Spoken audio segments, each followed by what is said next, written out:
Start spotlighting. Let's see, spotlight for everyone. Boom, we are spotlighted. So hi everyone, my name is Enoch, and on behalf of Rise Above Finance, we want to welcome you to our conversations about living a journey of generosity. And so I'm joined here by Ivan and Jonathan, and together the three of us are just going to be having this candid conversations about what it look like to live with Jesus-like generosity and to talk about giving. So it's gonna be I think it's gonna be fun. It's interesting process because we want to kind of highlight each of us and our personalities in this conversation. Yes. And essentially we want to kind of feature another team member every single time. Exactly. So yeah, it should be good, but then we'll have different topics of conversation. So, but we happen to be talking about generosity just because I just finished my philanthropy designation. Yep. So we just went through our job facility training. So there's a lot of things that we've been kind of have the topic about generosity the last month. Yes. So I thought it would be perfect for us to kind of share with the people what has it been like in our lives living this out, but also what are some of the struggles that we've had. We want to kind of address some of the most common questions we get asked by our clients, right? So that just gives you an idea of the type of conversation we're going to have. But I guess the first thing I wanted to kind of throw this to Jonathan. Yeah, and maybe before we go to questions, I'll quickly do kind of more on the intro. Oh yeah. No worries, we'll get to there. So I'm too excited. I know, right? See, we're super excited. It's the bubble tea. You're gonna see it get crazy. You're gonna see a lot of it. No, the blood sugar's gonna spike up, and then it's gonna settle down. We should get some sponsorship from the bubble teas. True. You know enough bubble tea. I do. True, I do. I have at least 5 or 6 clients around bubble tea places. We're gonna go for them next, but I digress. Hi, and welcome again to some of the people that just dropped in. This is a fireside conversation, which we've coined the bubble tea chats. So it's a bubble tea conversation with our favorite drinks of the week. I'm here with Ivan and Jonathan. And yeah, we do these fireside or these bubble tea conversations throughout the year. And the topic of our summer and what we're talking about today is living with Jesus-like generosity. So that's the theme we'll be discussing. And as you go through, and sorry, if I could just remind everyone to please mute their mics. That would be perfect. Thank you. And then later on, we'll be asking you to unmute, get on video, and we'll be having a candid conversation. So the first bit of this is just going to be some questions we prepare for each other. I've actually got some questions that I don't think they know about too. And I know they're going to grill us too. This is the fun part. This is candid. This is real. You ready? Yeah. Yes. Oh, yeah. Glad. So this is Jonathan's first time actually joining us on these conversations. That looks like you used it for your car. So this is just going to be a really fun time. So we'll be having some conversations with each other, and later on we'll be opening up to the stage or to the audience for you to ask your own questions and to join us in a conversation. And with that, I just wanted to quickly introduce what is Rise Above Finance. So we are a Christian financial planning and consulting firm, and our vision really is to create a culture of stewardship in every Christian household. And what we do is we equip faithful stewards in putting God at the center of every financial decision. And so that's what we stand for. We've been, operating for a number of years, and officially for the past year, we're now at a team of 8. And we're just so excited to share with you some of the transformations that we've seen in ourselves and in our clients, and to share them with you and give you some practical biblical frameworks and tools and tips that you can take with you to apply to your own life. And that's pretty much it for my intro. So Ivan, you wanted to hit us with a zinger of a question? Well, let's kind of start with Jonathan, because 2 years ago, Jonathan was in the audience. That's right. Right. And one of the questions he asked right from the very beginning was actually about giving. And your perspective on giving was different at that time. Can you share a little bit, like, where do you actually start off with? Yeah.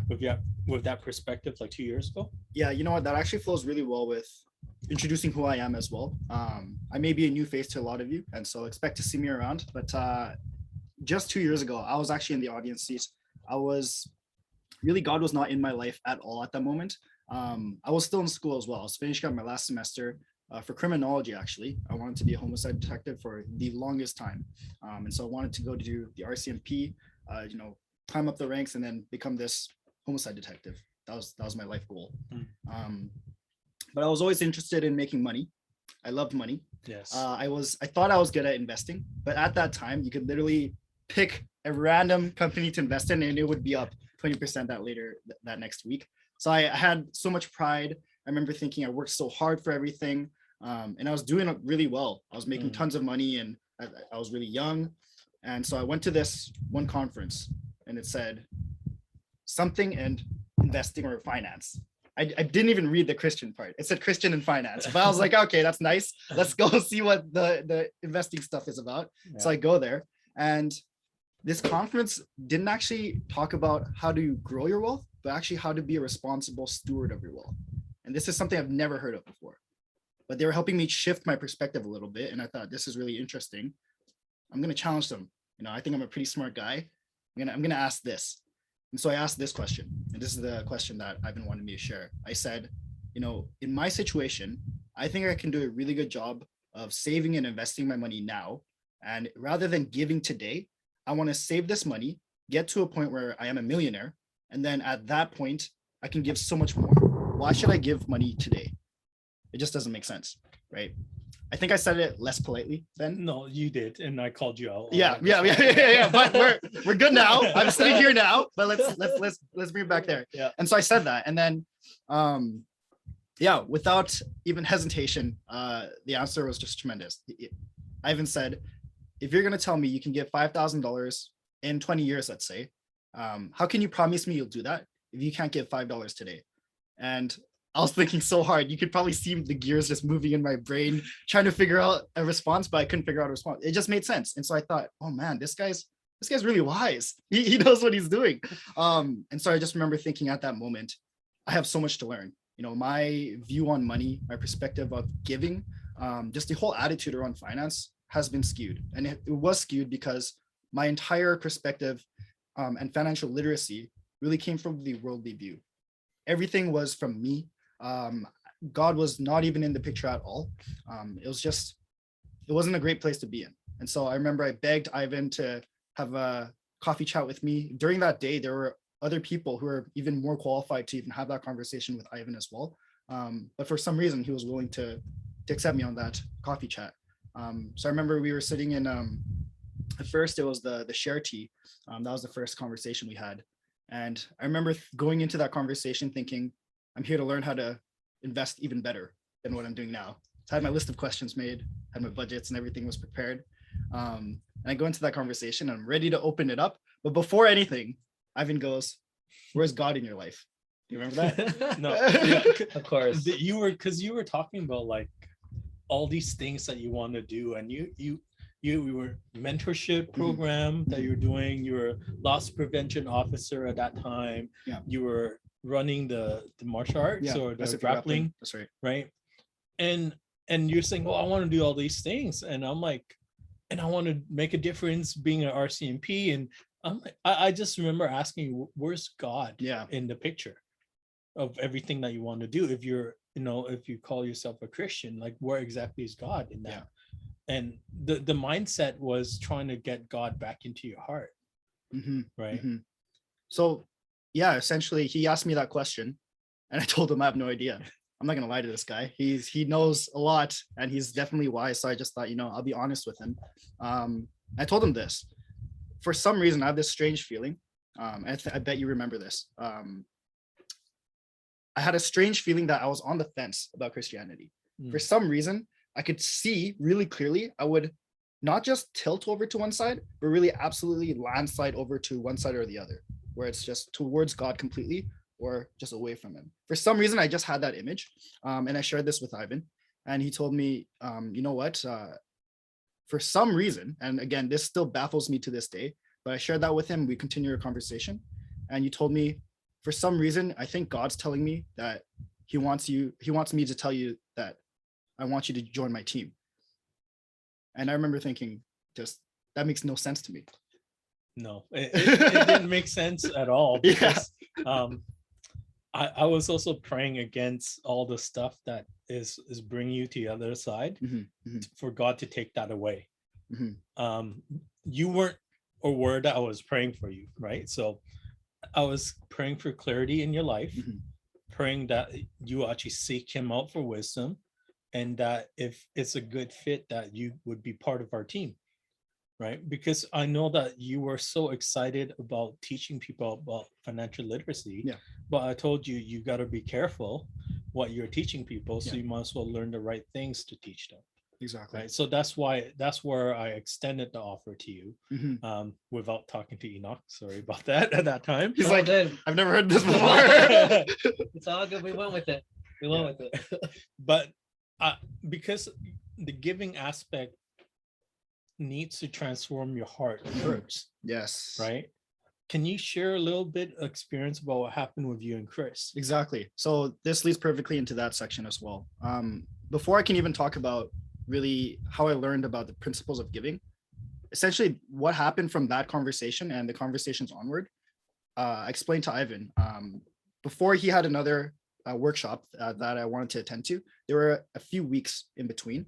And I remember thinking, for some reason, I just felt so inclined to open the Bible, to talk to different Christians, to find small groups. I remember it was just so interesting to me.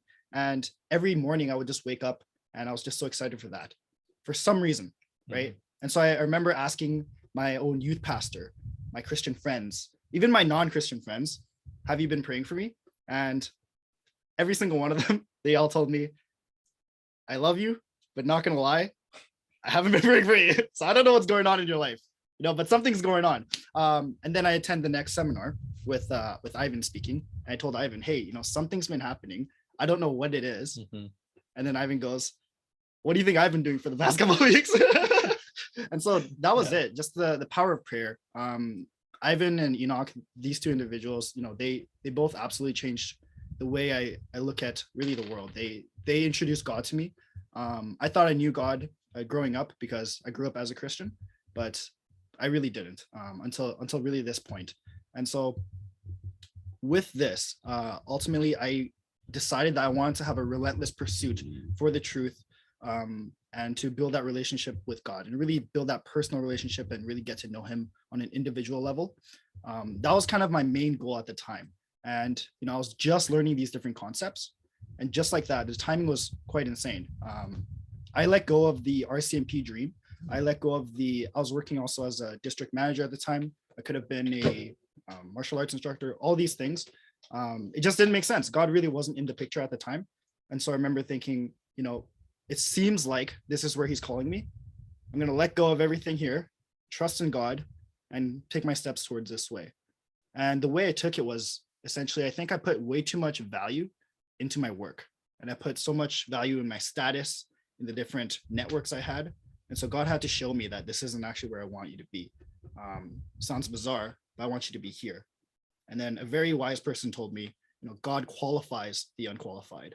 I didn't have the financial background, but God gave me the resources, the tools, the mentors, essentially, to make it work.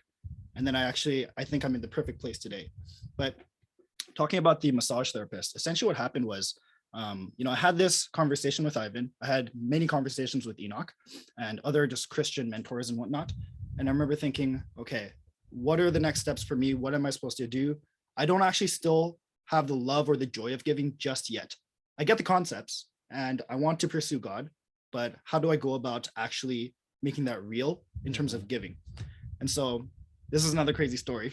Sorry, I'm talking so much. That's okay. This is great. Share your story. This is I really can't even imagine when this did happen. There was no way I could have even imagined this would ever happen in my life. But as I was training for jiu-jitsu, this one, I don't even remember what season it was, but I was training for a big tournament and I hurt my hip pretty badly. And so I remember thinking, oh, I better go and get massage or physio or something. So I just Google, the cheapest and closest place nearby. And I was living in downtown at the time. So I just found a great place. Website looked okay. And so I went in. It's really interesting because as soon as I step into this guy's office, there's backpacks everywhere. There's like these interesting necklaces, beads, bracelets. And I'm thinking, that's cool. It's different. It's different. This is a massage place. Am I in the right place? Kind of like when you walk into your first day of university. It's like, is this math or whatever? Guy next to you just looks at you. This is philosophy class. You know what I mean? Oh no. So, but then it was the right place. It was the massage place, and the massage therapist, his name was Chris. He was really nice, and he greeted me, and he was giving me a massage. And then like not even halfway through the massage, he starts talking to me, which I don't know if that's normal or not, but he was talking to me. And so I thought I'd be polite and talk to him back. I told him about the things I was doing, and he just kept complimenting me. So it felt really nice. And so I was like, oh, I like this guy. He keeps talking me up. So I decided I'll be nice back, and I'll make conversation with him too. And so I asked him, what's with all the backpacks? What's with all the necklaces and stuff, right? And he tells me, oh, what I do is every year, multiple times a year, I go to Southeast Asia. I go to Laos in particular, and I actually buy these backpacks that are handmade by the locals there. And it's I do fundraising, right? And so I do charity sales. I do fundraising in multiple different ways, just to give 100% of the proceeds back to them. And to me, that didn't make sense. This guy's a massage therapist. He's probably making like good couple $100,000, like a decent amount, 100,000 a year. Like, what's the point of giving so much, doing so much extra? You could be so comfortable. And I remember thinking in my head, it went back to a couple months before, where I just wanted to be a millionaire and live a comfortable life with financial freedom. But this guy was explaining to me, this is what I do. And I was genuinely interested at the time. I remember thinking, there's something to be learned here. So I asked him, why do you do that? And then for the next 2 hours, actually, I signed up for a 30-minute massage. But for the next 2 hours, he shared with me his love for giving and how it gave him so much of a sense of fulfillment in his life. And I remember thinking, God is literally speaking to me right now. And so the massage ends, and he tells me, oh, it's been 2 hours. I remember thinking, oh no, I got to pay for a 2-hour massage. I signed up for 30 minutes. But you know what he says to me is, he says, and still to this day, this is bizarre to me. But he said, don't worry about paying for the massage. I actually want you to just pass the kindness on forward. And so I'll be honest with you.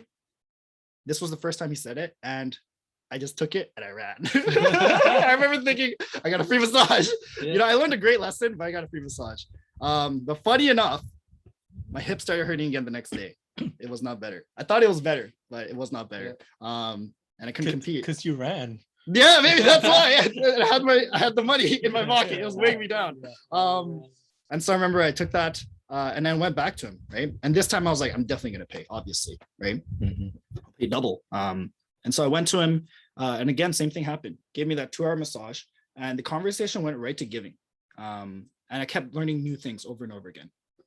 And so at the end of that massage, though, he told me, hey, you know what? Your hip actually looks pretty messed up. You need to come in here for the next week straight. I have no space in my calendar for you.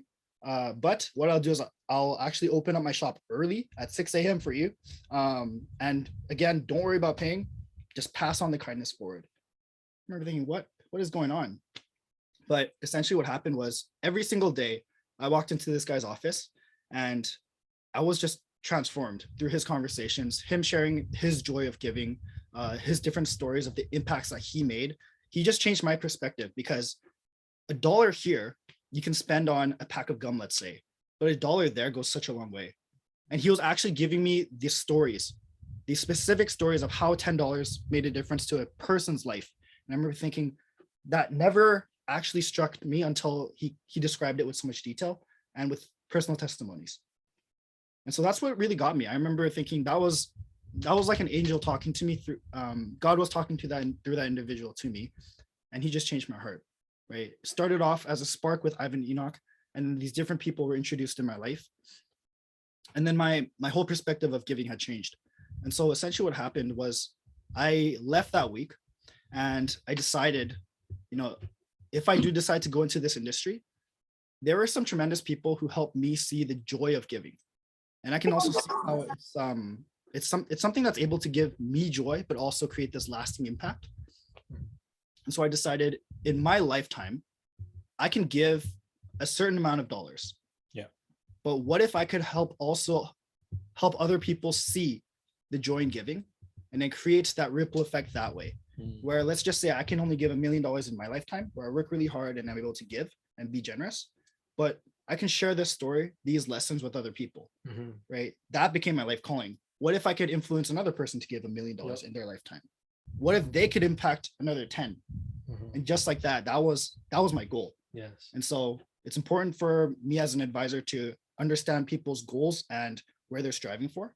But where we differentiate ourselves, the three of us here, and then the rest of Rise Above, is we have that emotional capacity, I think, to really see the importance of this, and not for our sake, right? It's really for God's sake.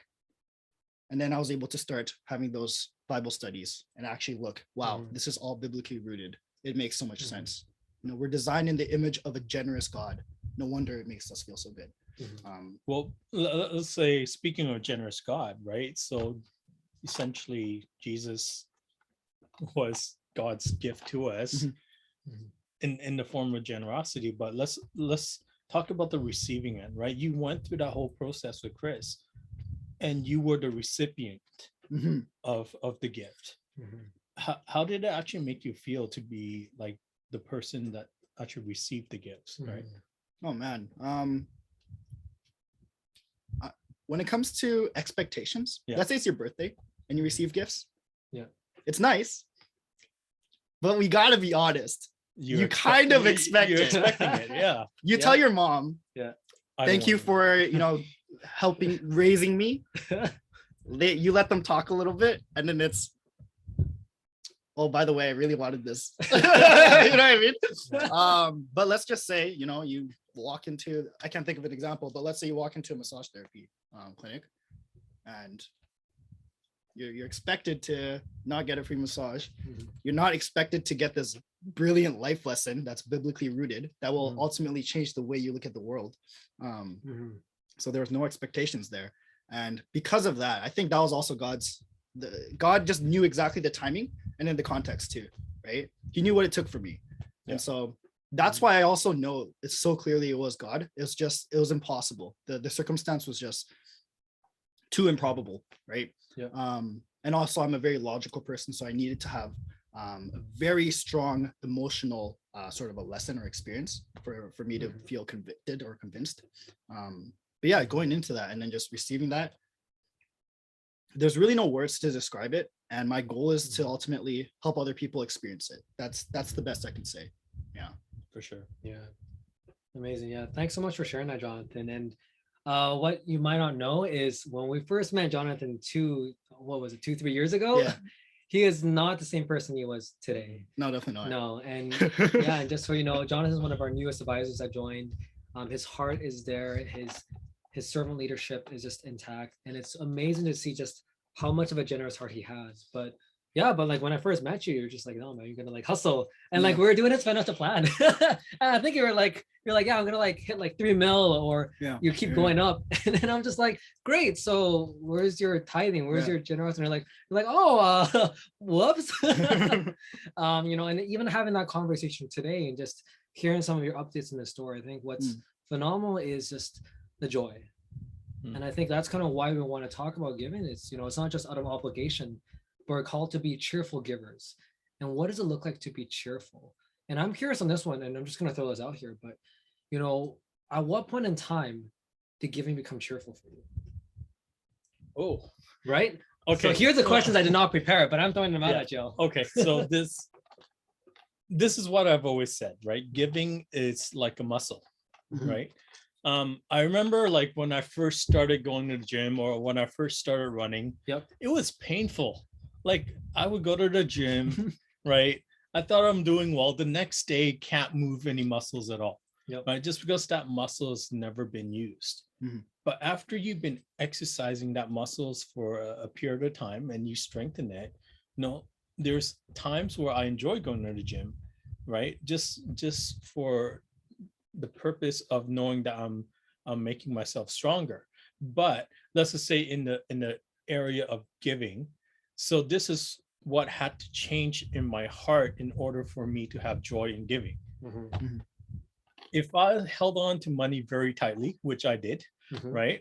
And I'd rather put it into materialistic things like I did before, it never gave me joy that I thought, right? So when I bought, let's just say, the impulse buy of the BMW, many of you heard that story before, dropped my friend off at a BMW to get his car serviced, I walked away with a BMW. Right. Yeah, that was him. These are we'll talk about contentment in another segment, but essentially it didn't give me the joy that I thought I would get, or it was very short-lived before I was chasing after it again. Yep. Right. And because for me, chasing after materialism didn't actually give me the joy that I thought I would get. But helping other people and seeing their reaction, now that's something totally different. Yeah. Right. So quick story, right? So a couple of months ago, when we were filming the testimonial video at one of our clients' house, they were, I think, 8 months in, and I asked the husband, what else do you guys still need before the baby comes? And he turns to me, he's like, money's been really tight. Now that she's going to go on mat leave, like, I don't know how we're going to be able to afford a car seat. And in my mind, I'm like, oh, this is weird, right? But then I turned to the girl and I asked her, so your husband just says that, you guys don't have a car seat yet. And I could just see the sadness on her face. She's like, I don't even know how we're going to bring our baby home safely. So usually God has this promptings for me whenever like he tries to use me, where I have this gut feeling and this intuition that I usually act on. So when I was able to just pull up the Amazon app and I'm like, I typed in baby car seats, I'm like, which one do you want? Right. And they're just looking at me. They're looking at the price. They're like $400 or $500. I was like, they're like, we're not taking that from you. I'm like, you're not taking anything from me. Right. I'm like, you know how God uses you to transfer the money around, because we're just a steward, right? Yep. So if he tells us to say, move this money here for that purpose, I have to listen. Yep. Right. But I get to benefit from that as well when I get to act, because when she says, no, I can't, I'm like, consider it a baby shower gift. Right. Then all of a sudden it made everything okay. Right? So she ordered it and it came in 2-3 days. And then she messaged me to say that you don't understand how much of a relief that we are to know that we can bring the baby home safely. Yeah. Every time we bring the baby out, he's going to be okay. But like when you hear those words, the joy of the giving comes out. Right. So this is part of the almsgiving part of what we do. Yes, we're called to give to the church, and I still provide that tithes to my church. But this is the above and beyond part where there is no tax receipt. I'm not doing it for charitable purposes. That's right. But I'm doing it because we are called to support those in needs. So to me, the joy of giving comes from that. So when you're exercising the muscles more and more, you're looking forward to these type of activities where you get to see the joy of people more and more. Exactly. Right. And the other story, remember when I was telling you guys about when I was stalking someone at Walmart? Yeah. He's got a shady past. We're just going to cut it there. Yeah. Sorry, we got to stop the recording. No. Right. So what happened at Walmart was I usually never carry cash with me. Once again, this type of prompting for God to go to the bank machine and draw some cash. So I took $100. And as I was walking through Walmart, I saw this lady that was that had a son about my son's age at that time. He was maybe about 4 or 5, right? And the son brought like like almost like a Hot Wheels type of toys. It's like $2 or something like that to the mom, and you can see it on the mom's face, and she was just like calculating in her head, and she's like, "No, we can't. Like, you got to put it back."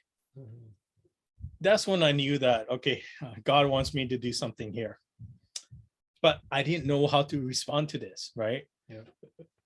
But subconsciously, I was stalking them from aisle to aisle. I was actually following them until she kind of turned around and said, "Is there something I can help you with?" Right? I'm like, "Oh, here's the perfect chance," right? But it was so awkward. Yeah, because you're stalking them from aisle to I was aisle. following you for the last 35 minutes. I should be holding my bubble tea. But I took the $100 out of my pocket and said, "You know what? God loves you, and He cares about you, and He wants me to give you this, right?" And then just when I was about to turn away, I just turned back and said, "Just get him that toy, right? You guys will be okay for this." And I walked away. Yeah. But part of me, as I walked away, a thought came to my mind and said, "What if I didn't mention God or Jesus? Would that have made a difference?" Right? So if my purpose is to give, I'm going to give honor back to God, so that if anything that has happened because of that transaction, she's going to have that thought of God, who's God or Jesus, or she could start looking it up or whatever it is, right? So at least I planted that seed. So to me, that's the joy of giving, and it became easier and easier as you start to see these type of reaction from people. But at the same time, you also, like, the selfish part of us also feel good about it, right? Because we kind of made a difference in someone else's lives. So that's sorry. Now you're stalking people, you're buying Beamers, now you're stealing bubble tea. I'm stealing their bubble tea because I didn't order pearls, so See, I told you should have gotten the pearls. We knew he would regret it. We knew it. Yeah. And look, none of us have choked yet, but we don't want to jinx it, because I actually choked last time. But it's like you're the newbie on stage. True. Yeah. So Enoch, okay. We get this question a lot. Right? I was just about to drink my bubble tea. I know. I was about... you almost got me. So usually giving is we try to have this conversation early with our clients as we go through the cash flow planning, right? And we'll always get that part. How do you balance out giving when I have debt, or how do I balance out giving when my focus is to build wealth? Yeah. And maybe both of you can kind of touch on this. Sure. Yeah, no, that's a good question. And it is a common question people ask. When should I start giving? What does it look like? What if I'm balancing debts? What if I'm trying to build a business? How does it look like? And I've actually wrestled with that for many years. Because back when I was in the consulting field, I didn't give a dime. I was in the same mindset as Jonathan. I thought, I'm gonna build an empire. Once I've made it in life, I'm gonna give it all away. But right now I'm a broke college kid grad. I'm trying to build my businesses. I'm learning the ropes. I got to take care of my family. I've got all this stuff going on, and I just can't afford to give my money away. And I'm not in a good position. And I think that was the lie I was told, which was like, I didn't have enough. And so I had to really come down to ask the question, well, how much is enough? And so I guess it's a piece of what you mentioned earlier, Ivan, about contentment. Yeah. And a lot of it's when I answer back, I ask people, are you content with your life? I'm not saying complacency, because people think they're similar, but they're different.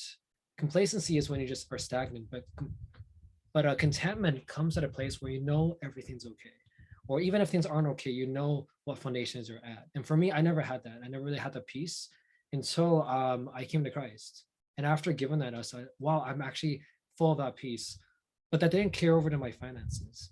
And how I was challenged on this was, and this is funny, for all the Power to Change or Campus Crusade crew, people in the house, that when it asks for you to partner with them, it usually means sponsorship dollars.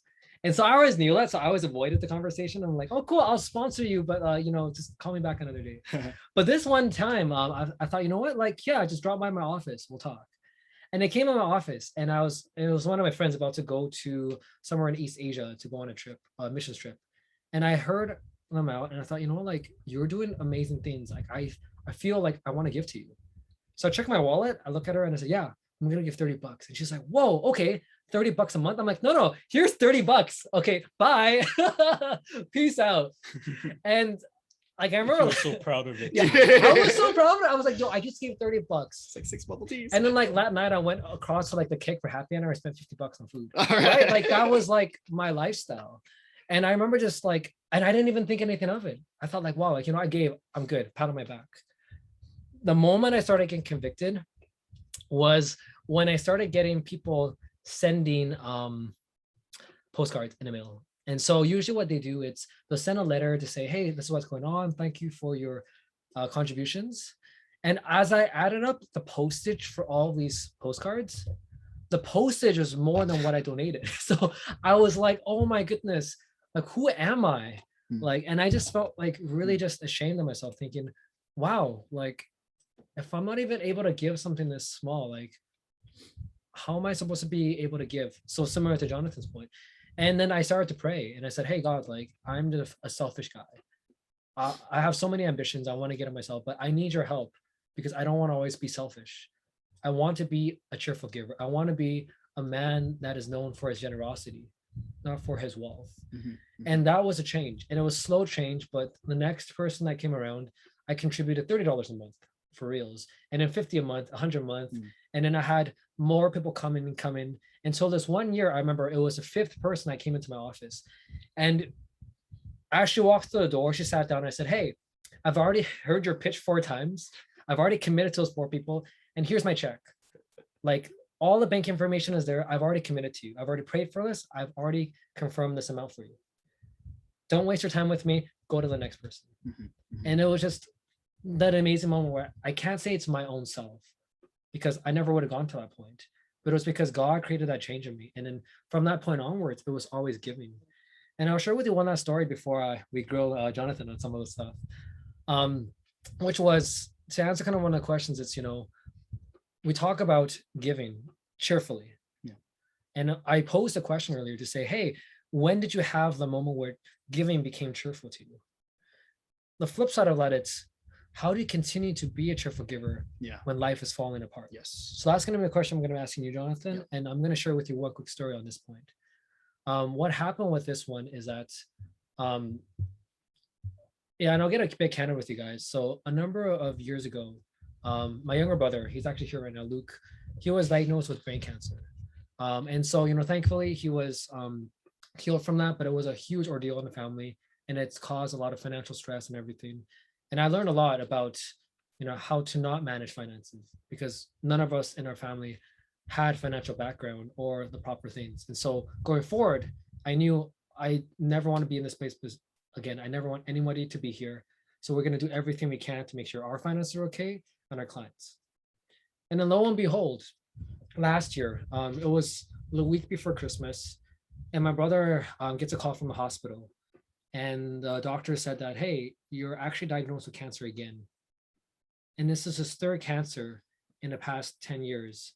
My brother's only 25. And so not only was it cancer, but it's stage 4 cancer, thyroid cancer, that spread to the lungs. And yeah, it was just such a heartbreaking moment when I'm just like, man, like, give this guy a break. Like, do we really have to go through this again? But the craziest part was there was something different. We had peace, and that was peace that surpasses understanding.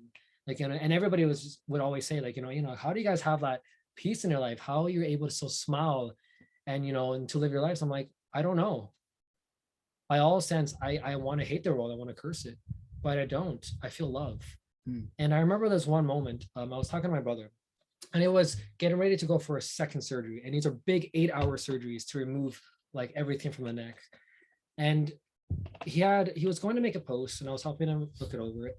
And one of the sentences was, I'm looking forward to going to the hospital tomorrow. And I remember looking at him going like, dude, are you really looking forward to this? Because I want to be looking forward to it. And he kind of stopped and looked at me and he said, Enoch, I am. This is the testimony God's placed in front of me. Oh wow, sorry, I just gotta. Yeah, when I think about it, it just brings tears to my eyes because he said, "This is what God's called for me, and I know that this is my story that's going to help other people." And so I'm happy to go through it. And it was kind of like when you go through such depths of pain and suffering, how do you keep your cheerfulness about you? How do you continue to have that spirit? And honestly, the answer to this is always God.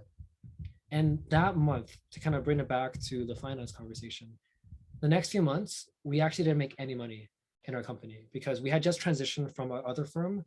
We were building out our new Rise Above Finance. So Ivan and I we're hustling, we're building a team up, we're building a process, and we're getting everything sorted. We dropped easily over 10 grand just to get like things set up. And we're looking at our bank accounts and then we realized we haven't paid each other or ourselves in like 4 or 5 months.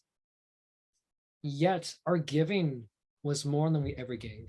And I remember we had a conversation because a few of our missionary friends needed support. So we committed. And even with our own selves, there's friends and initiatives we support. And we had written out checks to those. And I remember sitting there going like, Ivan, this doesn't make sense. We're now back in startup phase, building a company. We're having no revenue. My family's going through cancer. Your family is also going through some health things. We're both financially not in a good position. And we also gave more than we ever did before. Why are we so happy? Well, right? Well, it got to a point when we were having that conversation, right? We were saying that, you know what, we can cut everything else out from our lives. Yes. But let's sustain these opportunities to support someone because they're enhancing the kingdom. Yes. Right. And to us, the ultimate goal, let's say for us being a steward is to enhance God's kingdom. Yes. So we saw that as more of an opportunity that our dollar is going to make more of a difference, even though we're struggling, right? But if we continue to give, he's gonna look at it as, yes, you guys are faithful, trustworthy servants. Yeah. And I will be able, since you're increasing your capacity, I'll give you more. Exactly. Right. Yeah. So there's a balance between being a trusted, faithful servant and just acting because our heart was in the right place. Yes. But we have to be careful of, let's just say, the prosperity gospel. Oh, for sure, 100%. Right. Where our hearts is not about, here you give and you'll heal, or you give and you'll be blessed. But for us it's more of like, we give because we give out of love. Yes. Not out of obligation at that point. And with no expectations. And that's a really big point, because giving is given with no strings attached. Yeah. Because if you give and you're expecting something in return, that's an investment. That's no longer giving. And of course, we can get later on into conversation about what is impact investing, what is giving, and how to be wise about where your money is going towards. But the principle of it is your heart, and to ask yourself, what are your motives, where your heart, and to do a heart check. And that's what we had to do. And I think what's incredible is, when you ask the question of how do you balance it out? Well, the first rule is giving needs to be first. It has to be your first priority, because the Bible says, give your first of the fruits to the Lord. So we have a saying we teach our clients: tithe to God and then tithe to self. You got to pay yourself too, setting aside, whether it's emergency fund, making sure that you're paying it forward, making sure that you're providing for your family, to hit the goals or the purpose-driven callings that you have in your life. And so this is, what we talk about in budgeting and cash flows and everything, but it has to be that order. And if you get it wrong, then a lot of things can go astray. And we've all kind of lived that life. And that's part of, let's just say, us getting it wrong, or more me than you guys. Yeah, he's a lot older. Because when I was looking at my cash flow before, money was going into 3 areas, right? Too much house, too much car, too much entertainment. Nope. And it means I had nothing left for anything else. Yeah. But in order for me to kind of make this work, where we did, yes, my priority is to bring back the first fruits back to God. So then my line item number 1 was definitely my giving aspect, right? So, but in order for me to commit the numbers that I want to contribute towards giving, I had to look at those other areas that didn't make sense. And at that point, I think I sold my BMW at one point. Yep. And I was taking the bus for like a year and a half, 2 years, Yeah. where I was going to client meetings Yeah. by taking public transit so Yeah. that I can continue my giving aspect. Yeah. Right. Mhm. So we have to prioritize what is important to us. Yeah. And to me, the sacrifice was well worth it. Oh, well 100%. worth it. Right. Yeah. Yeah, it's powerful. So Jonathan, now it's you. Which question? Yeah. Yeah, which question? Yeah, I know, I'm thinking of which question to hit. There was the like worst when life starts falling apart, how can you give then? And then there's the balancing. Which one? You know what? I'm gonna hit you with a different question. Sure, sure. Even though I was preparing in my head for the I last know, 20 that's minutes. why, but sorry. That's what we do here. We all spit each other. No, but this is one that's, you know, I'm very curious about, and I Yeah. know that people can really learn from, which is as you kind of went through your journey Mhm. of being somebody like myself, who was like, you know, I'm not wanting to give, I'm not in a position to give, to being someone now who is really trying to live out that giving. Mhm. What were some of the things that were holding you back? Mm, And what were the things that you know helped you overcome, or the Okay. steps you took? okay. Kind of the turning Or points. even just highlight some of the clients you worked with, Sure, and what you've seen there. sure, So sure, let's sure, get sure. a little bit on the practical side too. Yeah, I think the biggest thing that was holding me back, and the reason I don't even need to think about it, is because it's still relatively recent, Mhm. right? And the transformation was definitely aggressive. You could almost call it aggressive in the sense Okay. that it's so different the way I think now compared to the way I was thinking before. Mhm. But it's definitely the things that were holding me back. It's just everything's about me in wanting to create this future that I thought was just so perfect. Right. That's kind of what it was. I wanted to be this 35-year-old, a millionaire I was chasing after the FIRE movement, which is financially independent, retire early. Mhm. Essentially just super stingy. You don't ever give anything. Yeah. You save as much as you can. Mhm. You hit a certain point where it's called critical mass. You hit X amount of dollars and you live off that for the rest of your life. And I remember thinking like, oh, that's the meaning of life. That's all I needed. And so if that's your entire image of life, where you just save for yourself and then just chill at a beach for the rest of your life, then where is God? Literally nowhere. Yeah. And when it comes to giving, the first thing that you need to essentially transform is your heart and that relationship with God. It's not actually focusing on giving first. It's actually establishing that personal relationship with God and understanding that this is God's money. Mhm. Right? That's the first thing. And then one of the big turning points, actually, I love analogies. I love stories. I love quotes, memorable quotes. I remember someone, I want to say it's Ron Blue. We'll say it first. Yeah. Say And then it, you guys we'll will probably say know. it. Show me someone's bank account and I'll show you where their heart is.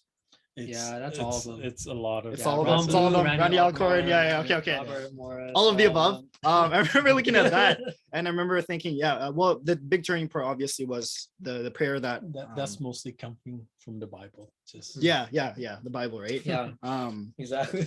Right. That was the big turning point. And then actually implementing, you can call it the practice of giving.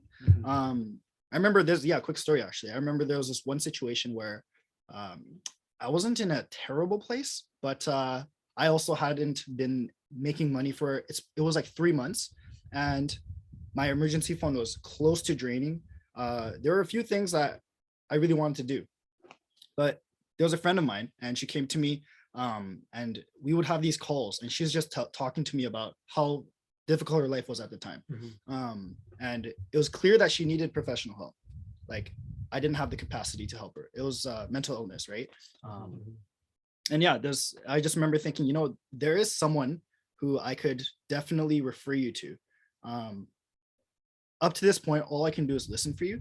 And, hopefully that's been helping, but I think you would really benefit from this therapist. I remember telling her that. And she said, yeah, like I would appreciate that, but I'm not really in the position financially to be able to afford that. I remember thinking right at that spot, like that quote came to my mind, right? It's like, show me someone's bank account and I'll show you where their heart's at. Yeah. And so without hesitation, I told her, hey, like I'll pay for it. I don't care how long it takes. Just let me know. Right. Yeah. And then she told me, there's no way I can accept that. Right. But I told her, it's not my money. Right. It's literally God's money. I'm just going to move it to you. Yeah. Right. I'm not going to like, it's just, to me, it was just a movement, right? Just flowing of that money. And so, yeah, I guess that kind of answers the other question too, of like when it is difficult. But just like that, so I decided to give that. Again, wasn't expecting anything, but just like that, the very next day, there was a client who I was chasing down for 6 months. And there was no reason for this guy to ever call me, ever. I'm still pretty new, I'll admit it, right? I don't know a lot of stuff. This guy's super rich, makes like $1 million a year. There's no reason for him to call me. Busy, successful guy, whatever. But he calls me out of nowhere and he goes, hey, I was wondering if I could get this massive insurance policy with you. And I'm like, what? Okay, sure. When? He's like, do you have time tomorrow at this slot? And then surprisingly, I had like a good 2 hours then. I was like, yes. And he's like, great, I'll talk to you then. And then just like that, like I made enough to pay for the therapy easily, replenish my emergency fund. And then I had more to just give to other causes. And then because of that, I was starting to be able to see other places I want to continue giving in. Versus I feel like if I hadn't actually made that first initial step during that difficult sort of period to give to my friend, if I had that opportunity where that person had called me, I might have kept most of it for myself, I'll be honest, right? And so even after I made that decision, it's still a constant battle, right? Yeah. It's really exercising that muscle constantly. And then if you don't exercise it, then it becomes complacent, right? Yeah. Yeah, I love that. And I think what's awesome is when you're candid about talking about, it's a continuous battle. Yeah. It's not something where it's like, hey, you know, I'm just generous now. I just choose to be, I'm going to do it. But of course, choosing to be, that's your first step of committing to it. But it's a muscle and you have to keep going. And the thing about building muscle too, it's if you stop working out, if you let go of it, you're going to lose it. Well, let's talk about impact, right? Yeah. And what is kind of called, okay, now that we're generous givers, does it mean that every single time someone comes up to me, I'm going to give to them? Right? So usually for me, especially when I was going through this in my philanthropy designation, one of the things that we should be having our conversation with is how do we align people's giving in the area where they want to make an impact? Yeah. Right. So that therefore, because everyone's going to come at you, because if they know that you're a generous giver, you only have so much that you're budgeting it for. Exactly. Right. And it should be going to a certain area. Yeah. But how do you guys, for you guys, how do you guys make a decisions on which area to give and to whom? I'll go first. Go for it, please. Because you might switch the question on. He knows. It's really a simple answer to me. You just pray about it. God will reveal it. I asked you that question. I know, that's why I'm asking you back. I gave you a list of these different charities and I was like, Ivan, which one do I give to? And then I was trying to figure it out from a logical perspective. Where will my dollar go the furthest? If I give to this, yeah, they'll use it for these things. But what if I give it to this? They could use it for this and it would have 0.1% more impact, wouldn't it? It's like, that's not the point. Where's God asking you or telling you to direct his money, right? And so for me, it was a very easy answer, actually. First of all, Chris made this absolute transformation of my own heart. And so I told him, hey, like, answer is easy. Every time I get a paycheck, a small portion of this is going right back to you. Please do good things with it. I know you will. Yeah. Right. And then personally, it's also the church. And very close to home is suicide awareness. And so that's a story, very long story for another day. But this was, in a matter of days, it revealed to me, even though for months I was trying to calculate which charity I should be choosing. And so the prayer was, it just saves you time and effort. Just talk to God. It's that simple for me. Okay. That's it. Yeah. That's it. What about yourself? Dude, you got it, man. You Okay. nailed it. You passed the test. Right. Copy paste. Yeah, definitely. We want to make sure, like, when we do talk to our clients, that the area of giving is in line with a certain area that they've maybe been involved with, right? Or that they have a passion giving to. Yep. Because if they have a passion giving to it, they're more vested in it. Exactly. Versus if you're just giving randomly and there's no vested interest in that, You can almost see it as just, oh, here we go. Yeah. Like they don't care about the impact Mhm. as much, Yeah. versus when we put our money towards something, Yeah. our heart goes towards it as well. Exactly. That's right. Yeah, and that's straight from the Bible. Where your treasures are, there your heart is also. It's not the Yes. opposite. It's not where your heart is, there your treasure is. Yeah. Where you place the treasures, the Mhm. resources. Mhm. As a result, that's where your Yeah. heart is going to be. So last question, and I know it's coming close. Mhm. Where do you guys stand on the tithe? Ooh. Why y'all looking at me? Because I know you would have asked me that question. I was so gonna ask you that so right I'm now. asking You're you asking me. first. Oh, I'll my answer goodness. after. Okay. Yeah, let's get biblical. So we are called to tithe. And I mentioned it earlier, tithe to God, tithe to self. Where I stand on a tithe is, and people are gonna go back and forth, like, what's the percentage of tithing? What's the deal with it? And that's one of the very questions I've already prepared to ask. And for me, I want to turn the question around. So for example, for me, my goal is not to tithe 10%. My goal is to tithe 90% and to keep 10%. That's my goal. And how I came to that goal was before I didn't even tithe. Like, I got my paycheck, I spent it on myself, bought my PS4, bought my Animal Crossing on Switch, did all that stuff, and boom, here I go. But then the difference was when you look into ownership, and when in the very beginning we talked about this, along with contentment, there is stewardship. And the question that we always ask our clients is this, or even just people we talk to, whether they're of faith or not. It's a very simple question. Imagine you're the VP finance or the CFO of your own life, and the CEO were to come up to you and check your bank account, your records, and ask you how you've been spending the money. Would you be fired or would you be promoted? What would you say to that? And I remember I think I haven't asked me that question. I was just like, I'd be fired like ages ago of how I've been spending my money. And so, it's a question about accountability, right? It's about responsibility. But accountability to whom? And the Bible is very clear, and says in Psalms, everything in the earth belongs to the Lord, is of the Lord's. And if everything, including our time, our treasures, and talents, is the Lord, then what's the responsibility we have to steward over it? And so in this case, we have to come up with the fundamental concept that God owns all of it. So with tithing and kind of the misconceptions is that I'm giving what's mine to the Lord. So I'm only going to give 10%. Yeah. Versus it's like it's 100% God's. Yeah. He's allowing you to keep 90% of it. He's allowing you to trusting you to see what you're going to do with it. And are you going to be a good steward? And then this usually leads into where we talk about the parable of the talents. But there's not enough time to talk about it, so I'll leave it at that. Over to you, Ivan.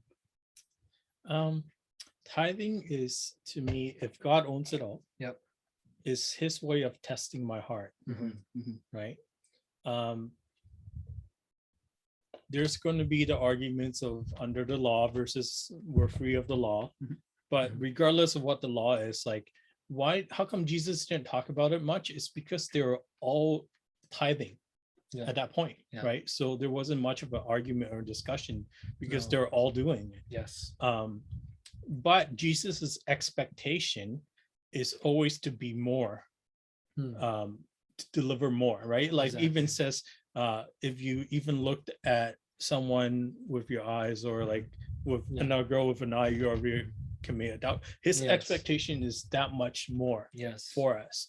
So when it comes to the giving aspect, I know his expectation for me is that much more. So yes, I will always bring the first fruits back to my church for the first tithe, for my 10%, right? Because the church is going to be able to utilize that in a lot of different ministry ways, in outreach, and just even helping the congregations and stuff like that. So if we don't bring that to the church, how is the pastor supposed to do what his job is? Yep, exactly. Right. And most pastors are already underpaid as it is for their times and what they do. So I rather do my job to bring that back to him.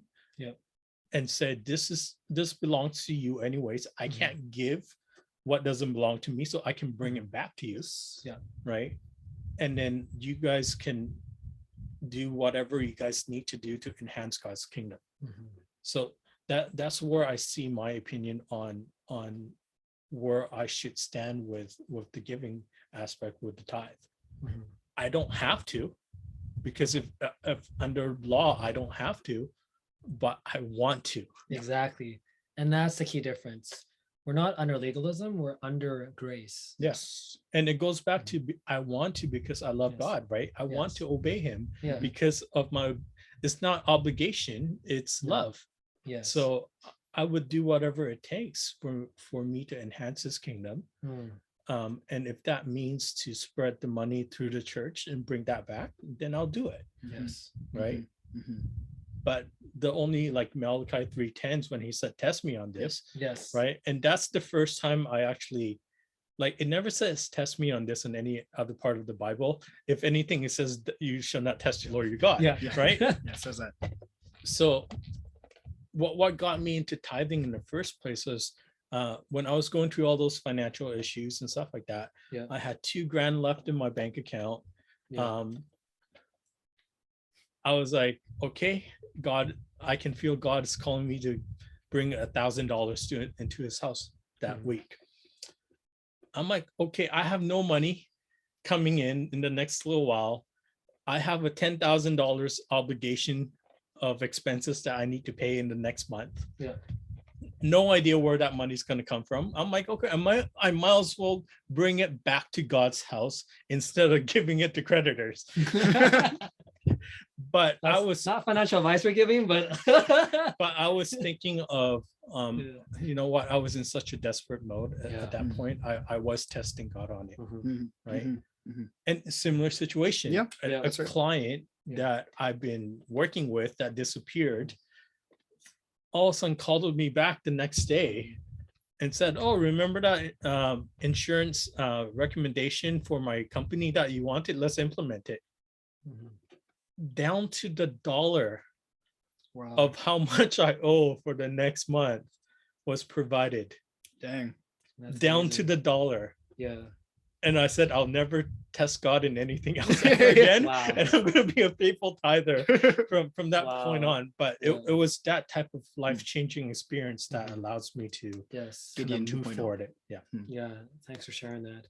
And yeah, I'm continuing to be reminded, even in our conversations, of how good our God is. And I think if I were to say something to kind of highlight the different stories we shared, is that these weren't things that we orchestrated, or the things that came because of like how smart we are or how experienced we are.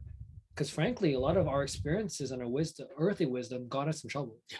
Whether it's in debt or failed business ventures, and we've had health, issues with our families, and you name it, we've been spiritually attacked in those very areas to the point that we just wanted to give up. But it's the mercy that came from God, the grace and the salvation that pulled us through and it kept us going. And I think it's something to be said of just how amazing it is to be able to walk in alignment with the biblical truths and having Jesus at the center. And at this moment, I'm just going to pause and just do a time check. So we still have half an hour to go, but we wanted to open this up for just an audience interaction, a Q&A section. So you got to hear a little bit about us, some of our stories, us poking fun at each other. But if you want to poke fun and roast us too, this is your chance. So yeah, if anybody has questions, please feel free to unmute your mics, jump up on video. We'd love to hear from you. Maybe introduce yourself if you have a question you want to ask, or maybe something you want to comment on. Or if you're a bit shy, maybe just type it in the chat. And we just love to have this next section to be open-ended, where we can just have more kind of candid conversations with each other. So yeah, anybody got questions for us? And then I know most of you, so don't wait for me to call you guys out. Enoch knows everybody. No, not at all. Everyone is thinking 90%. Yeah. Actually, maybe 99%. Yeah. Oh gosh. It's crazy. On a side note, how is our connection? Because I think the internet might be a little bit. Oh, can I share a quick story? It's not about giving, but it's about Enoch. Yeah. Wait, hold up. Before we share that story, Jacob, how's the connection? Is the connection off? You guys are doing okay. It comes in and out every now and then. Okay, if it comes in and out, give me 1 second. I'm quickly gonna switch over to a different internet. Sure, sounds good. Yeah, for the most part, it's good, but here now and then it came out. Okay. A little laggy. Let me switch. I'll switch it to my second one. We're in the shed. They're in the shed. Was I not supposed to say that? Oh, This no, is they our are. secret hideout. This Yeah. is where the original Rise Above Office is going to be based out of. I don't That's right. know. It's It's our okay. secret It's hideout. loaded. Yes, I Okay. revealed it. Yeah, we just switched to internet. Jacob, is this better? So far, so good.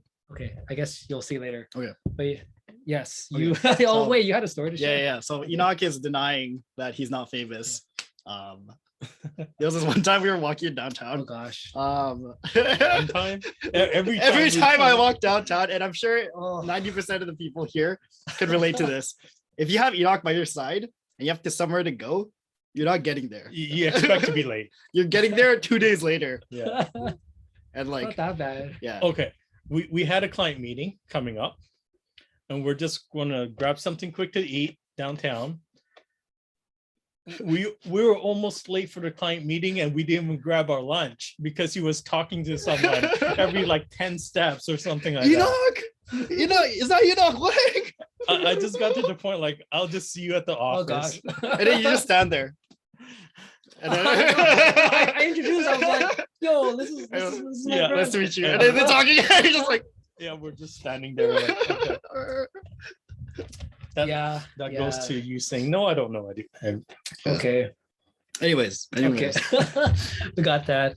Yeah. Hopefully this is less laggy, so you can see us and all of our beauty and charm. Yeah. Interesting Anybody riches. questions? I see Jen, Candy, Lily, and the Louis family. Was there anything you wanted to comment on, or even anything you wanted to know more about?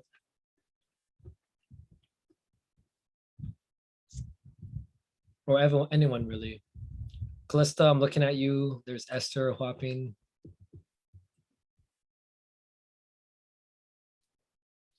This may be an easy call.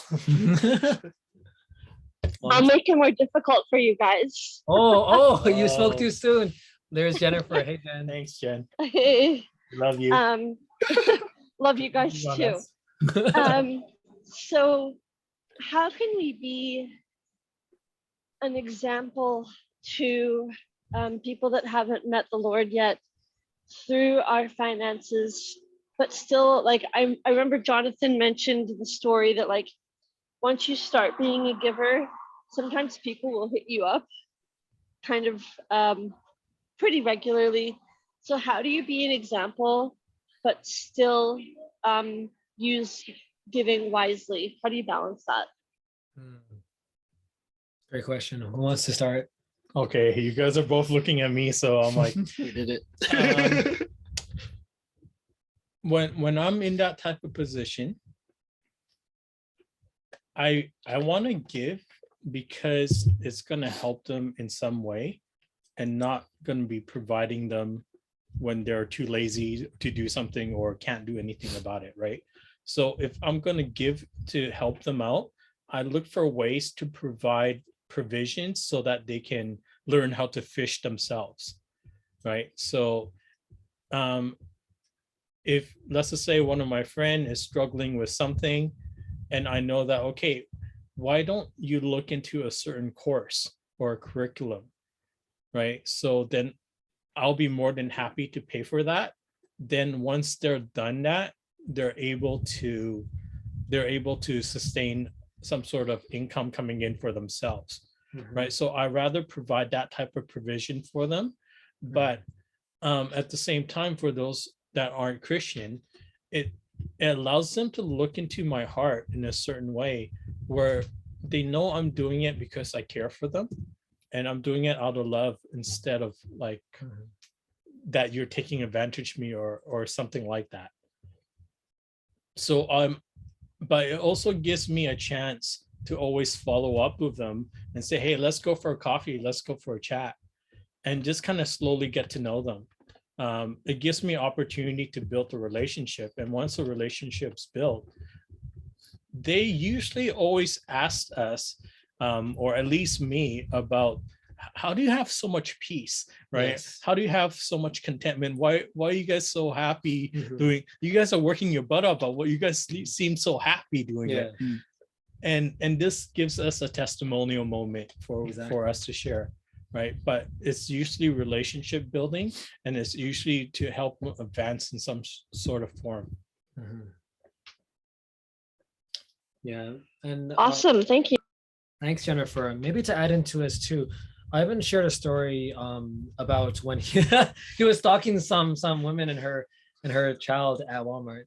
But for context, it was because he was called to give to her. Yes. And I think what he said at the very end of that is kind of what captures it. It's he gave the glory to God. Like it's easy for us to accept it, going like, hey, look at how generous of a person I am.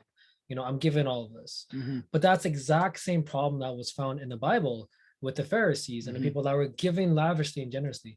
But they did it because of a status symbol. They wanted to do it as a show. And yet Jesus pointed to the widow that gave the 2 coins, saying, hey, you know, great is her reward. Like, look at her. And, you know, there's a lot to be said about humility and contentment. But when we give the glory to God, it becomes more than us. And I think that's part of the ways is to show the world, I mean, like, hey, we're ridiculously generous because not of ourselves, because of Well, God. it reminds me of the time when we were walking downtown. Oh, and we went to pick up milk. Yeah, like Yeah. we stopped by, like this guy is sitting in the Mm. corner, like Yeah. he was asking us for money. But we just asked him, what do you need? Yeah. Right? He says milk and cereal. Yeah. So we walked over to the closest is it I don't know. I think it was an IGA. It's someone on Burrard. Yeah. Yeah. Yeah. I think Yeah, it was but that. we went in, we bought the best milk or as big of a jug that we Yeah. can get. We make sure that we got him really good cereal so that he can enjoy. But when we go back and present it to him, we asked if we could pray for him, Yes. right? So it was still a way for us to provide instead of just giving him the money directly. Mhm. But it gives us an opportunity to pray Mhm. for him and just kind of say, Mhm. Jesus loves you and Jesus cares for you, right? Exactly. And giving, you know, we talk a lot about our money, but it's our treasures, it's your time, and it's also your talent, your skills. So Mm. for example, a lot of you know I do a lot of music, but I give back using my music, whether it's to raise funds for charities like let's say Advancing American Asian Americans Justice or other different groups.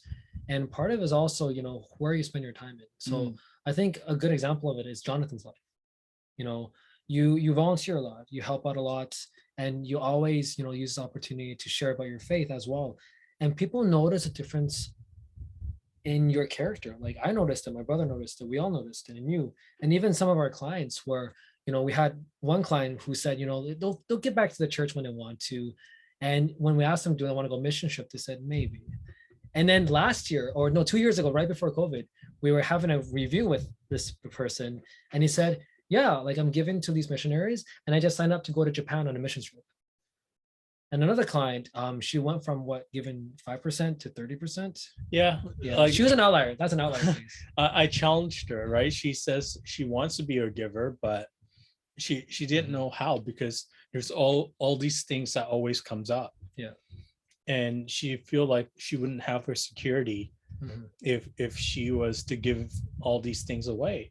So I think she was giving about 3% the first year when we were just like doing her review, and so I issued her a challenge, right? Mhm. Set it at 10 and try to beat it the next year. Yeah. Mm. Right. And so when we did the review this year, it's like 3 years in, yeah, she was giving 30%. And I asked her, so did it make a difference in your life? She's like, no, as long as I was aware of where my money was going and I was keeping track of my budget, Mhm. I knew I had these extra money to allocate towards giving. So Mhm. I gave first, Yes. and then I adjust my lifestyle after. Yeah. Yeah. According to what she was making. Mhm. And her business kind of was actually, because of COVID, she couldn't see her clients and stuff like that as much. So she was actually making less. Wow, man. And she was giving more. Yeah. Right. So Mm. it was very impressive. Like, Yeah, that's very humbling to see. but one of the questions that she had for me when we went for coffee the other week was, she's like, how do I adjust my giving? I still want to continue to provide, but I know that in the future there's going to be a wedding coming soon and potential kids. And I told them, like, you still have to take care of your own family first. Yes. right? If you don't take care of your family first, then all these people will suffer because there's nothing left to give. Yes. But so I kind of gave her the analogy of, if you're trying to give from a cup and you're just scooping it out, you're always going to be like almost running dry, versus if it's overflowing, Yeah. right, then you can give from the overflow. It's going to be a blessing to more people, and you're not going to be as stressed about it. So that's why, like, when we tie the financial planning and God's wisdom into what we do, we're able to create these type of instances where we understand where enough is. Yeah. And anything above and beyond enough ends up going back to the kingdom Exactly. to enhance the kingdom, right? Yeah. Yeah. So Jennifer, hopefully that answered your question. We hit it from different angles, and we appreciate you throwing some curveballs. Yeah. Who else has questions? I see here Lily has a comment about. Oh yeah, we agreed. Lily said that it's good to talk about, stewarding God's time along with the money and a different thing. We talked about treasures, talents, and time. Yeah. And there were times where, like, I honestly had no money to give. Like, exactly. I couldn't, but I could still serve at my church. Yes. Right. I could still serve my talents, Yeah. my gifts in a different way. Yes. Right. So and one of the things that we have in those steps is like, look for opportunity to serve. Yes. In the early stage. Exactly. Right. Yeah. Does anyone else have any questions or comments they want to jump in on? We'd love to hear from more people.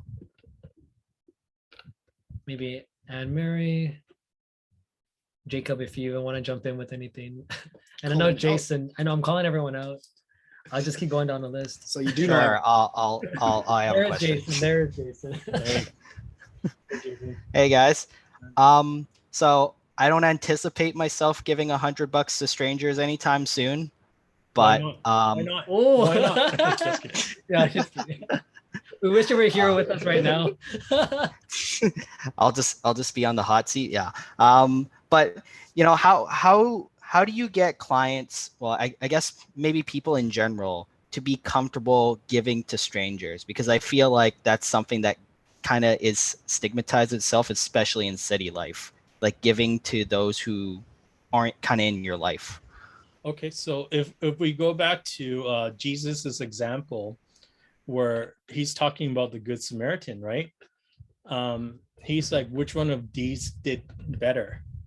And it was like almost like two priestly person that didn't stop to help the Samaritan, and they kept going, and it's a person that was least likely to help that end up helping them out. So to me, we are called to help people, right? Yes. We are called to help the widows and the orphans, the poor, those that are in need. I don't know any of these guys sometimes, but if I'm called to do that, I'm going to obey to do it. Yes. Right. So to me, let's just say $100 is not going to make a difference in my life, but that $100 could make the biggest difference in that person's life. So if I don't need the money right now and someone else needs it, I'm okay transferring that wealth to someone else, because to me, it's what I was called to do, right? But there is discernment for me, because I don't just give to random people that may be potential drug addicts, right? Because I don't want to support their habits. In those type of cases, I'd rather go give it to the Union Gospel Mission that can provide a ways to support these guys. But if it was, let's just say, someone that I know of that may need potential help, and I have the capacity to, and is within I'm going to advance God's kingdom aspect, I'm not going to think twice about it. Did that answer your question, Jason? Yeah, that definitely did. It's definitely the case of how to be a proper Good Samaritan. Definitely in the name of the Lord. So yeah, thanks so much. And hey, would love to talk about it next chance maybe we get after the pandemic. Yeah, for sure. Man. Dude, we're always down, man. All right. Thanks a lot, guys. Stay safe. You can teach us how to golf. We can't golf worth of No, crap. We wore golf we shirts. look like we're about to like getting ready to golf, but none of us can golf. Yeah, you guys are both right. Yeah, thanks, Jason. And we have a question. Just let me know. We will, Jason. Yeah, we have a question from Anne. Anne asks, how do you know where to give your tithe? How do I know that God's telling me to give this offer / tithe to this church? So many ways to approach this. Oh, I want to jump in, but I feel like Jonathan. Should we put you on the spot? I feel like Yeah, sure. I'm not qualified to answer this. If I'm being completely honest. Why not? Oh, there's so much more for me to learn. The answer that I give, I don't know if it's right or wrong. So Hey, I'm here to learn too. Well, let's start there. How do you know? Peer-to-peer All right. coaching. This okay? is a learning process. All right. So this is kind of conversation. This is what we do in a Bible study. Exactly. So It's hot. It's hot in here. Yeah, it's also we're having a Um, heat wave in Vancouver. all right. You're running out of bubble tea. Is that why? Okay. All right. Yeah. How would So- you approach this question? For me personally, again, it comes down to that conversation with God initially. Yeah. And then there's 3 things. So number 1 is prayer. Number 2 is it in the word? Does my decision or my conviction align with the word? And number 3, does it align with the church? Right. So I just kind of assess it through those 3 check boxes almost. And then I look further. So for me personally, I think God knows my heart in the sense that I'm a very logical person. And so I need things to be laid out where it's very emotionally triggering. I mentioned this earlier. And so it has to be just crystal clear for me. It has to be a number of different coincidences. My like inclination almost has to just be heavily leaning towards one side. There has to be favorable aspects for me to go this way. It just has to make sense for me. So for me personally, and that can't be for everybody because other people, they're more emotionally sensitive. So they have other ways of making that decision or the way that God can speak to them. But for me personally, up to this point at least, and I could be totally wrong up to this point, and I'm always learning and always trying to find out what the truth is. But up to this point, yeah, it's just, has it made sense? Does it align with biblical scripture? Have I prayed about it? And then does the church agree with it as well? Yeah, and then if it does, then I go ahead and I give to whatever that is. That's been my process up to this point. You seem pretty qualified to answer that question. Yeah, man. I don't know what you're worried about. That was spot on. Enoch. Yeah, I'll add to that. I look at giving in a few ways. So there's the giving I ought to do. So for me, I have my amount I set aside to my home church. And I believe that's the church that I should give to because it's my home church. It's the one that's feeding me and I want to continue that. Mhm. And when I look at other different churches, same thing. It's what's the calling here and it's to pray for it. And so, for example, in our family, my dad is a very spiritual man, so he gets a lot of convictions and callings to give, but he always makes sure to pray with my mom. So that together they come into decision to pray. And in the same way, there's times where, let's say as a corporate side, let's say Ivan and I are like trying to figure out where should we support, who should we support. So to give you an example, we had a number of churches invite us out to speak, and they would all give honorariums to us. And then, we looked at each other, we prayed, and we're like, we're going to give all the back. And that was a straight, simple answer. We're going to accept it because it's a gift, but we're actually going to give it back because we actually wanted to give it forward. And so we just donated it right back to the church. Wow. And there's other things where, we've done we've done things pro bono. And that's kind of our way of giving as well. 2 churches, 2 organizations. And when I think financially, when I do go to visit churches, because I used to do a lot of more worship with worship teams and go to different churches, I always pray. And for me, it's like halftime, it's like, I don't even need to pray because I know God's going to convict me in a way. Mhm. And that gets me to a core thing, which is how well do you know the voice of God? Yeah. And this is something I'm still really wrestling with too, because sometimes I'm like, is this God? Is this Satan? Who is this in between? Like, who is speaking to me right now?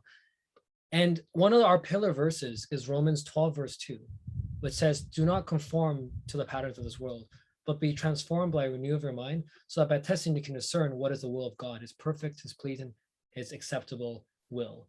I kind of messed up the last line there, but it's pretty much spot on almost, depending on which version you're in. But essentially what it is. Okay, yo, He wants to say something. You want to say something? He's resisting. Okay, old man. I'm humbling myself. Yes, humility is key. Yeah, you drink that. Oh, you already He's drink the done. bubble Oh, tea. I'm done. This guy's So myself. that's why he's cranky because he's drinking bubble tea. I'm down to water now. Down to water. That's all we need. But circling back to this point, part of when we talk about where we should do things, how we should do things, it's recognizing what is the will of God. And so it's making sure you do your spiritual disciplines. Are you reading your Bible? Are you praying? Are you in community with believers? Are you doing these spiritual rhythms that are allowing you to really be immersed in the spirit? And also in the same way like giving is a muscle, it's the same thing with your relationship with God or any relationships. It's built up over time. It's built up through your experiences. And for me, it's like I get a very clear calling on when I should give or not, because I've wrestled with this for years. And there's other parts of my life where I still need to work on in order to recognize God in those areas. But what I would encourage you with is to make this a regular habit, to pray over your financial decisions. It could be as small as like, I don't know, should I buy bubble tea or not? I mean, for me, it's a big deal, but for you, it could be small. Or a bigger thing could be, should I buy this house? Should I buy this car? Should I give to this church? Should I, there's so many different decisions that are out there. And this is just like a small one. But I think the core of it, it's to be in regular rhythm with the Lord. And that will really help in terms of getting to the answer you're looking for. And so now we got old man Ivan to be the pinch time's up to 7:30. So we got to close in. Okay. My answer is, let's just say we look back to Old Testament. Why did they bring the tithe back to the house? Right? Because the Levites technically didn't own anything because they were in the priesthood. And it was a chance for all these guys to actually bring back a tenth back to the Levites. Right? So that they have something to survive and pass on to their next generation, because all these other guys have something to pass on to the next generation. So back then, bringing back to support the Levites was almost like a tax setup. Right? So they had to do it in order to support the priesthood. So if we were to call to support our priesthood or the people that are pastoring us, I still believe that the 10th should go back to the people that are pastoring us, that is helping us grow, right? So I know her situation. She may not be attending a church regularly, but there is one that she's getting fed from, right? So if you were to tithe in the future, that's where it should go. Until you find a home church that provides for you, then that's where your future tithe should go. Yes. Yeah, and with that, we are at time. It is, thank you for joining us for our candid conversations. Wow, it's really getting hot in here. It is. I'm not just saying that. It's actually getting hot. No, it's actually getting hot. We got the fans blowing. I'm running out of bubble tea. And I think this means that it's the end of our session. But I just wanted to thank all of you for tuning in, for staying with us, for being part of the conversations. Thank you so much for those that contributed, asked questions, challenged us, because this is what it should be. We should continue to challenge each other, but also uplift. And we hope that this conversation, that the ones we had, you were able to learn something from our stories, from some of our experiences, good and bad, and that you were able to have something to chew on, just like the pros, something to chew on. Not for Ivan. Not for Ivan. But you can take away some of these steps. And just in closing, we wanted to just say kind of what's coming up next. And actually next week, just a few weeks, we have something called a Journey of Generosity session. So it's spread out over 2 days. It's a half-day kind of retreat. So it'll be a Friday evening and a Saturday morning, where we'll be really unpacking and doing a deep dive about what generosity means for you. So this we'll be going through scripture, we'll be going through exercises, and you all are welcome to join. We'll be sending up a follow-up email with that. And that will be for the dates of July 23rd and 24th. So that'll be in the email. If you're not on our newsletter already, you can sign up on our website as well as here. I'm gonna quickly send one more resource for you all, and then we'll close in prayer. we have here, and I'll post it here. This is one of our ebooks we launched a few months ago. So here's a link. You're welcome to read it. It's about the stewardship process, and it kind of gives you a story format of what we help our clients do, but also to see the transformative power of Jesus. And so hopefully that can be a good resource to you. And yeah, we wanted to thank you all for just joining. Any last kind of closing statements from Jonathan and Ivan? Maybe we'll just go around and then we'll just close in prayer. No, yeah. This has just been incredible journey for me personally, and just I want to thank everybody for joining in on the call. And whatever it is that you'd like for us to pray for, feel free to just reach out as well. We're always here just to have that conversation. And if you ever have questions, anything that's on top of mind, we'd love to have that conversation as well. Yeah. Mhm. Yeah, we got to remember this is a journey, right? This is going to be part of any journeys. There's going to be ups and downs. There's going to be some of them it's going to be a sprint, some of them it's going to be a marathon. Yep. Right. But we have to be prepared for it. But the fun thing is, as long as you're doing the journey with other people that you care about, right, it makes it more worthwhile to do. And we have to always keep it as a perspective, as an eternal perspective, because in the end we can't take any of it with us. No. But the only thing we could take with us to the next life is souls. Right. So if we can impact as many souls as possible, we can all celebrate together, even in the next eternity. So be thoughtful of where you do place your money, right? And if that impact is going to be souls for God, then we know we've done a great job. Yeah. And I'm just always blown away by these conversations. Like, we actually have these all the time. Every Monday morning we do our Bible study, we do our devotions together, we challenge each other, poke fun at each other. But really, this is about fellowship. And yeah, we'd invite you to join us along the journey, whether it's to our sessions, whether it's working with us one-on-one, or even just inviting others to join along this journey of stewardship. This is something that excites us. I've heard some of our stories, but man, there's so much more to come. And so with that, one last event is coming up in August. We have a panel about giving. So we're keeping the panelist secret for now, but it's a star-studded cast that you'll really love to see, or at least I hope you'll love to see. With that, let's close in prayer. Can I ask Jonathan, can you close us in prayer? So let's pray. Oh, Heavenly Father, just what an incredible time you've given us here to be able to reserve this hour and a half to spend with you. And so, Lord, I'm just so thankful and just honored that we're able to be in this position as a team, as a family, to be able to spread your message. And so, Father, just moving forward today, whatever it is that you'd like us as a team to do, you'd like each and every single one of the listeners here to do, just please give us that discernment and that clarity. We're just simply here as your stewards, as your money managers, as your managers of time, gifts, talents, you name it. We're just simply here with open hearts and open minds to just accept your daily bread and then to advance your kingdom, Lord. And so, Father, with the rest of this night, I just pray that everybody has a restful, safe time, and just moving forward to be able to reflect on this message and the conversations that we've had. So I pray this all in Jesus' name. Amen. Amen. Yeah, well, thanks guys for this conversation. Thank you all for joining. And that concludes our event. So we'll catch you at the next one. Bye, friends. See you guys.